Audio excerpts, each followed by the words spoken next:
So Okay, these let's look ladies, something up. these two girls, Phoebe Plummer and Anna Holland, chose to protest in their own way, and they are part of the Just Oil activist, and they threw soup all over Van Gogh's iconic sunflower painting, and they glued themselves to the wall. And they're out of UK, and this was a trending topic all over the place. People were talking about it. There we go. We have them on. Well done, Ty. And I simply want to know what they're protesting, and I want to give them the eyeball to share with us what they were really protesting. So if we have you on, Phoebe, is that you or are you Anna? I'm sorry if I don't know the two names. Hi, this is Anna. Anna, how are you? I'm very well, thank you. How are you? Very good. First of all, thank you for agreeing to do this and being on. We were trying to do it, I think, last week. Something happened. Sometime we had it like 3-4 days ago, and then we ended up doing it today. So if you don't mind, take a quick moment. What I just set it up as yourself and your friend Phoebe. You guys are part of the Just Oil activists. You two chose to throw soup all over Van Gogh's iconic sunflower painting, and you glued yourself to the wall. Can you share with us what point you were trying to make? Yeah, absolutely. So in Just Stop Oil, our demands are that the government should end all new fossil fuel licenses. Okay. So currently trying to push forward 100 new fossil fuel licenses, which will, without a doubt, kill us. It's a genocidal policy that they're trying to push forward. So in Just Stop Oil, we are trying to prevent that from happening. We're trying to save not just ourselves, but our children and our families. So we decided to throw soup over Van Gogh's painting as a way not just to make a statement about that and to get people finally talking about this climate crisis, but also to get people talking about the cost of living crisis, which is fueled by the same people who are pushing forward this climate crisis. Well, listen, whether you're getting criticized for your approach or not, you got eyeballs and you got attention. So what you were trying to get accomplished, you got it. And people paid attention to what you're doing. But now you said your concern is that this could kill us. This could get pretty ugly. Can you unpack that a little bit for us on your argument? Yeah, so the science is clear. Since the first COP conference 26 years ago, we have created more emissions than the entire of humanity up until that point. Right now, it is a matter of political will in needing to change this rather than the science not being there. This summer in the UK in the heat wave, we lost a third of our wheat crops. We're set to lose half of our potato crops. We're heading towards mass famine. Right now, 33 million people are displaced by floods in Pakistan. 36 million people are facing severe famine in East Africa right now. The climate crisis isn't a problem of the future. We're seeing the catastrophic effects of it right now. Can I ask you, what grade are you guys, in high school or in college? We're both university students. Okay. So I'm 20 and Phoebe's 21. Listen, please take that as a compliment that you look young. Don't take it by anything. It's just you look like you could be high school or college. So at what point did the climate crisis become a concern of yours? Do you remember how old you were when the climate crisis became a concern of yours? And what was the setting when you sat there and said, we better start paying attention to this? Was it early in high school? Was it in junior high school? Or is this a recent thing? Well, I personally began paying a lot more attention to not just the climate crisis, but the political climate in the world around me. It's around age 14, when I really started gaining an understanding of all the news headlines that were coming through. And from that point, it just seemed that every single year, things got worse and worse and scarier and scarier. So in 2018, I started finally trying to do something about that. So 2018 is when Extinction Rebellion really became popular in the UK. And that's when I started getting involved in marches, in petitions, in writing letters to my member of parliament. But then I realized that none of that made a difference. No matter how many marches I went on or how many petitions I signed, there was no actual change happening. A petition could be signed by millions of people. It gets sent to Parliament, to the House of Commons. They debate it, throw it away, and are done by their lunch break. Those methods didn't work, and it was so frustrating. So I joined Just Stop Oil because we are a peaceful protest group who use methods of civil disobedience and non-violent direct action to actually make change happen. And it really feels that since I started taking action with Just Stop Oil, that finally what we're doing is making a difference. Yeah, I think for me, I became aware of it. It sounds a funny thing because I think now we all are quite aware of the climate crisis, or to some extent. But I became aware of it probably around 5 years ago. And at first, I think I only connected with it intellectually.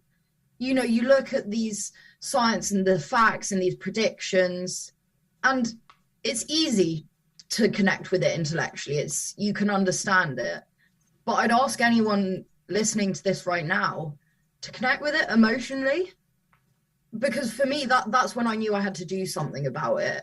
Because as a young person, I'm terrified about the future we're facing. Are you really though? Are you really terrified? Are you really concerned for your life? Are you afraid of what's really going to happen? And if yes, what do you think really will happen? Like how bad do you think it's going to get? If your concern is truly climate change, that this thing's going to change, how bad do you think things are going to be? Because AOC said we may be, ceasing to exist in 12 years. And I'm sure you guys have seen that when she said that a couple years ago. And, Greta, Thunberg has gone around talking about how she called out a lot of different political leaders around the world for not doing anything. And she went out there and she got noticed by a lot of different people. Are you truly concerned about your future when it comes down to climate change? Yeah, I really am. Last year, Sir David King, who was the former chief scientific advisor in the UK, said what we do in the next 3 to 4 years will determine the future of humanity. Because there's these tipping points that scientists warn us of, which when you surpass them, you've done irreversible harm. It doesn't matter the kind of policy changes we make or the sustainable changes we make. Once you surpass those tipping points, irreversible harm has been done. So as a young person, I'm terrified I'm going to be denied the right to grow old. I'm terrified I'm going to live in constant fear of climate disaster. I'm terrified that I won't have access to clean water or food. And we know that these fears are real because right now millions in the global south are living the realities of these fears. And they're the people that have done the least to cause the climate crisis. So what do you think? What do you think about? And I'm not in this space. Neither are you guys. This is something you're protesting. I have my own things I protest. That's important to me. We all have lived our lives, and we have to respect everyone's concerns, fears, and passions that they have in their lives. But what do you think about rich people who work for these large insurance companies? Do you think they like losing money?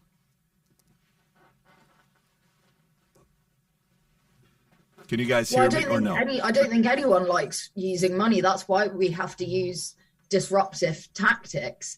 And, in the UK right now, we are entering an awful cost of living crisis. Right. Yeah, earlier this year, the head of British Petroleum, one of the biggest oil companies in the UK, said he has more money than he knows what to do with.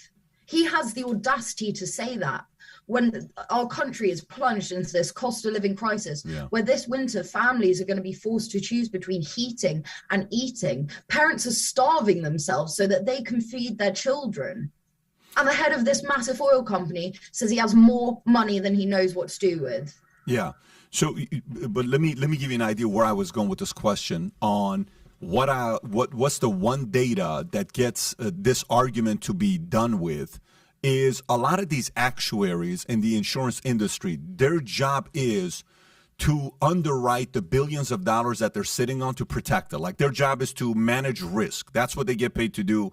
They go to universities, they come out, and they're supposed to study every single thing. And then this insurance company is sitting on, say, $50 billion, $20 billion, and you're coming and saying, I want to get XYZ insurance 30 years from now, 20 years from now. Cost of insurance is going lower. Life insurance, different kinds of insurance, it's going lower because people are thinking we're going to live longer. Life expectancy has gone higher in many different countries in the world. And the only reason actuaries are charging life insurance to be so cheap is because they're thinking we're going to live to 100. Like odds are right now, Phoebe, Anna, I'm a little concerned for you guys. You guys are two young, healthy, attractive girls. You're probably going to live to 100. It's all going to be all right. For you to be afraid of the fact that the end of the world is coming kind of prevents you some of your best years of your life to enjoy yourself. Now, don't get me wrong, I love the fact that you have a passion, but what do you think about these actuaries and these billion-dollar insurance companies that when they do the math, they sit there and say, you're probably going to live to 100 years old, and if that's the case, that means maybe AOC and Greta are wrong. What do you think about these guys that went to school and they do math all day, just a boring life, and they try to protect the billions of dollars of these insurance companies? Okay, so this year we had the worst drought in 500 years. That destroyed a third of our wheat crop, half of our potato crop. In the UK, this summer we reached 40-degree heat, which is something that was not predicted to happen by scientists until 2050. In those just 48 hours of 40-degree heat, 1,700 people died of heat exhaustion. The NHS ambulances were put on black alert. Fire brigades had their busiest day since the Blitz. You know, we're not worried about our future because we don't have a future to be worried about. This climate crisis is happening right now. We got so lucky that this summer, that heat only lasted 48 hours. Next summer, it's going to last even longer. Next summer, even more people are going to die. But no, let's look sooner than this summer, okay? Let's look at this winter, just a few months. 2/3 of UK families are going to be forced into fuel poverty. You know, children are going to freeze to death in their own homes because our government are too lazy and too incompetent and too downright abusive to care about us. We're not fighting for some distant future. We can't afford to think that far ahead. I don't care about life insurance because I'm not going to live long enough to cash it in. Oh, I understand what you're saying. Yeah.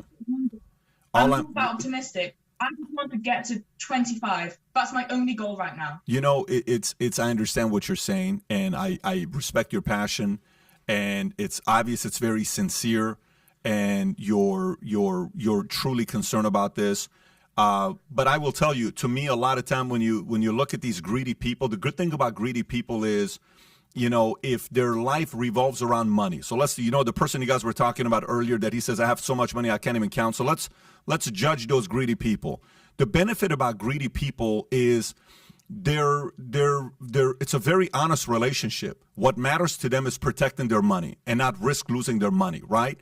They're not willing to risk all the money that they've made. And if insurance companies are still giving insurance policies to people thinking you're going to live another 80 years, that means that future is bright. But, you know, the part of protesting for you and for you to do what you do, super necessary. Go make your case. People are going to debate you. They're going to argue with you.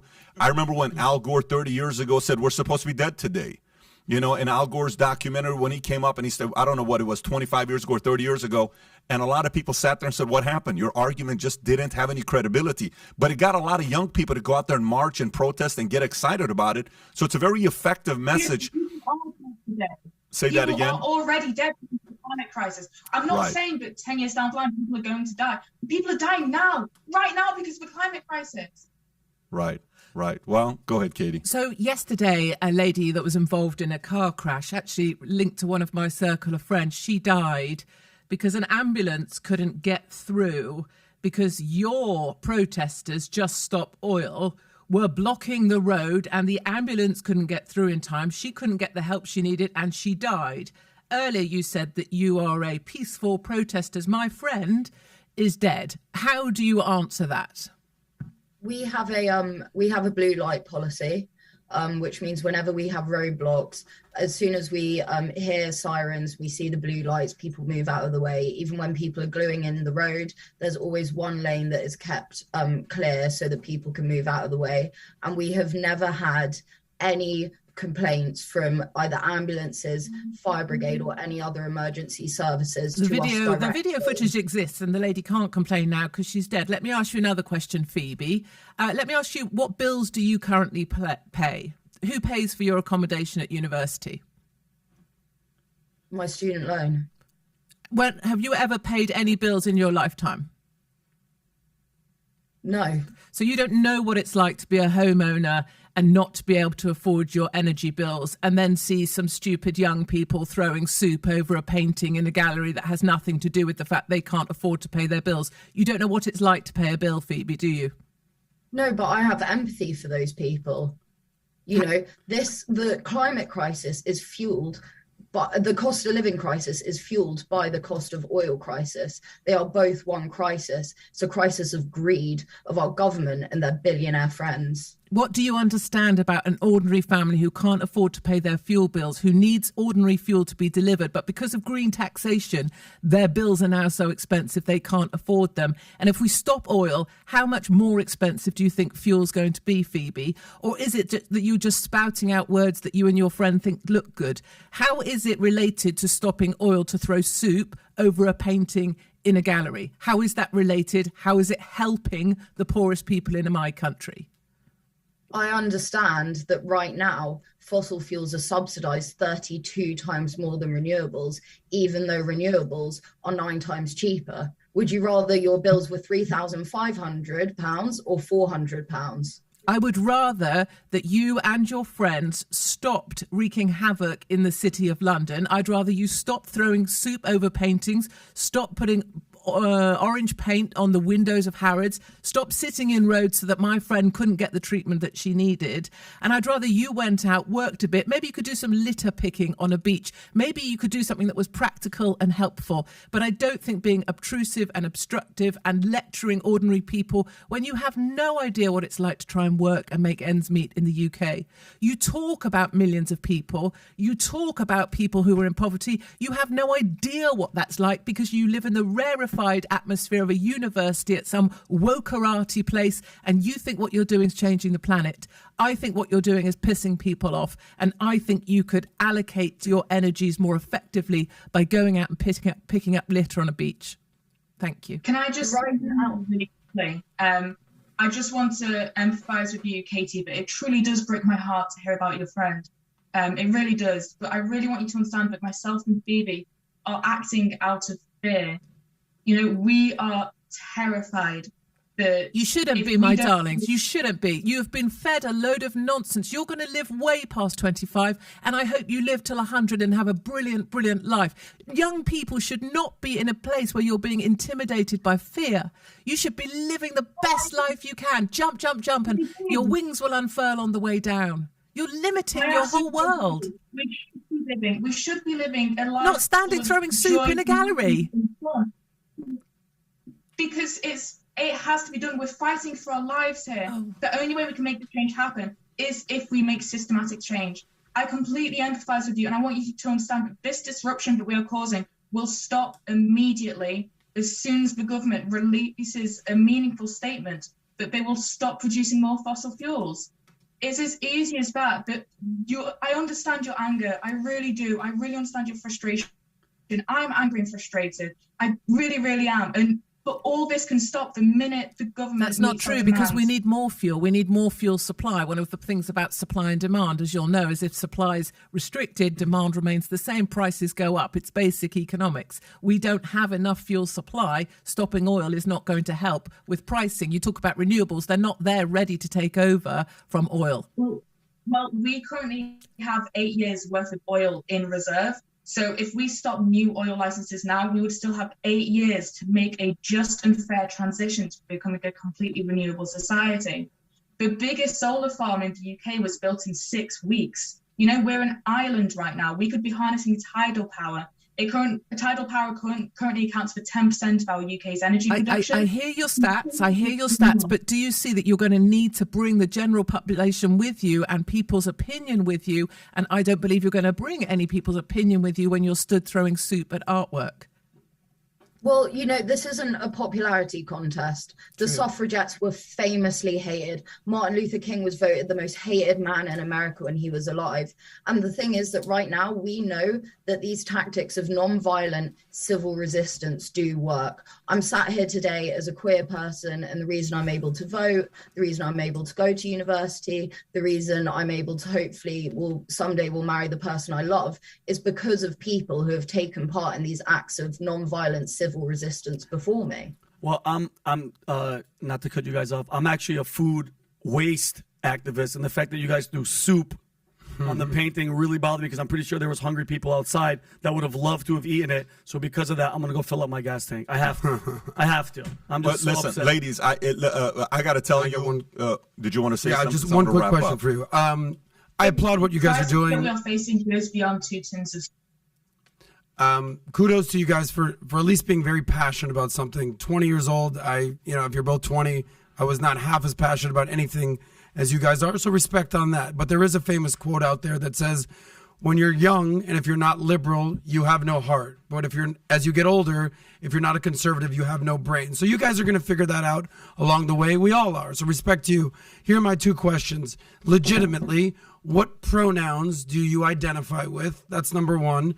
Number two, if there's 100 of your friends in a room and you talk about your top issues that you care about, what's number 1, 2, and 3? Meaning climate, LGBT rights, the economy, healthcare. So pronouns and your issues, if you would. So I use they, she, he pronouns, whatever you're in the mood for. And for me, I think the climate crisis and also the cost of living crisis are uniquely unifying because this will affect everyone. And your friend? I also go by they, them pronouns. I also don't see how that comes into this argument because this is what we're facing. This climate crisis goes beyond anything to do with gender or sexuality. But I completely agree with Phoebe. The main concern my friends and I talk about is the climate crisis and the cost of living crisis. My university had to open a food bank for its students this week. That's how dire things are. Students who are already getting a loan by the government to pay for things like this can't even afford to buy food using that loan. Yeah. It's all energy bills because of the climate crisis. Phoebe, Our biggest Anna. concern is eating against meat and just feeding ourselves. Phoebe, Anna, if you had an outcome that you wanted to get with what you did, you got it. You guys were able to get the attentions of others to present your argument. And I applaud you for your emotional control because you were pushed and folks came at you here and you were able to give your argument. Now, whether the audience agrees or not, it is what it is. Whether anybody sits there and agrees with you or not, it is what it is. I applaud you guys to be respectful in return, and I value that. So thank you so much for coming on and sharing your views. We appreciate you guys. Have a wonderful day, guys. The future looks very bright, by the way, just so you know. I believe the future looks very bright. Take care, guys. Bye-bye, bye-bye. Take care. Thank you for talking to us. Thank you, Phoebe. Thank you, Anna. Take care. So if you like this clip and you want to watch another one, click right here. And if you want to watch the entire podcast, click right here.